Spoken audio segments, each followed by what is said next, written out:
Искам да ти покажа един апартамент, който според мен се заслужава да видиш.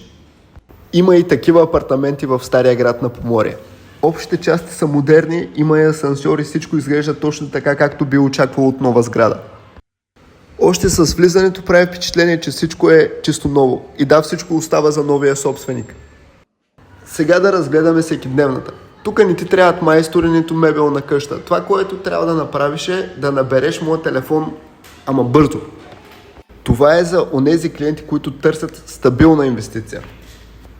Продължаваме към спалнята. Спокойно, тук няма да ти показвам гардероба с думите виж колко е хубав. Само ще ти кажа, че стаята е уютна и човек лесно може да се представи как живее тук. А този балкон е толкова хубав, че даже родата ще започне да идва по-често на гости.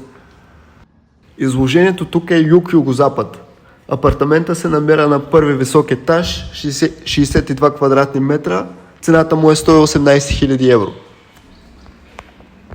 Банята е също готова и модерно завършена. Апартамента е 10 от 10. Честно казано, очаквах цената на този апартамент да е много повече.